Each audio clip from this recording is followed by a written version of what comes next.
Hi guys, my name's Kundi and I am a relationship coach working alongside life lessons. And today's video is all about controlling our emotional response and how this can help us to view challenges as growth instead of fear. Being able to manage your emotions is a fabulous tool to have inside your toolbox, especially when you go through life facing different obstacles and challenges ahead. Our emotions are what drive us as human beings. And you've probably noticed that when you're happy, you're excited, you're feeling awesome, you can accomplish anything that you put your mind to. When we are sad, angry, frustrated, it stops us from focusing on what we need to achieve. And we often sit within these emotions for quite some time. Doing this can also take us away from our friends and family. And sometimes the upset is overwhelming. So we go inside and we stop ourselves from talking. With emotions, it is essential that we do not suppress them, as this can lead to a build-up inside. And eventually, like a pop bottle, when there is too much gas in it, it will explode. The secret is to feel it, embrace it, and move past it as quickly as you possibly can.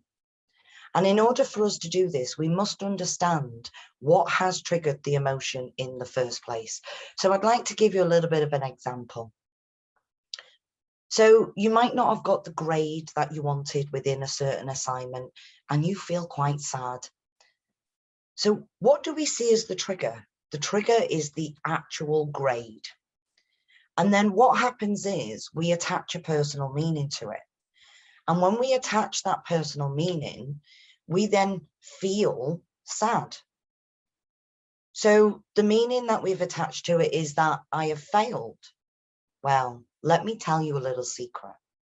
For me, failure means, yes, I can do this all over again. And when we get to try again, guys, it's absolutely awesome, because every time we try, we become more and more confident at what it is that we're doing. If we change the meaning, we change the feeling. And when that changes, we can look at situations through a completely different lens.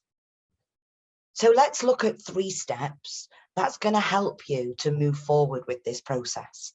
So number 1 is to be aware of the trigger. When you get that internal feeling, what is it that has triggered you in the first place? And perhaps make a note of it.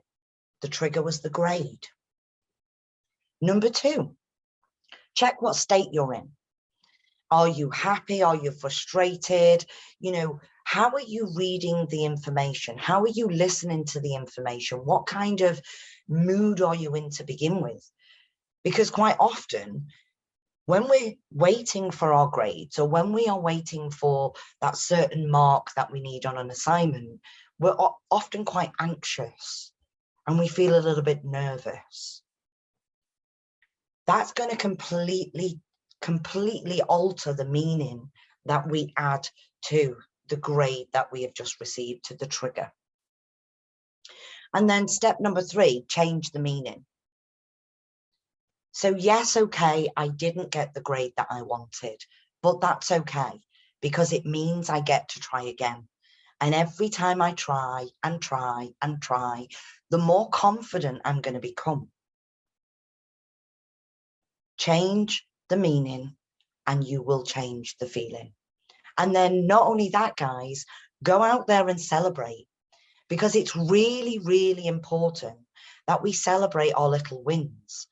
And being able to control our emotional response is something that is going to really give you such an amazing tool to use further down the line as you go from school into college, into further education, or into going into an everyday job. Make sure you celebrate those wins.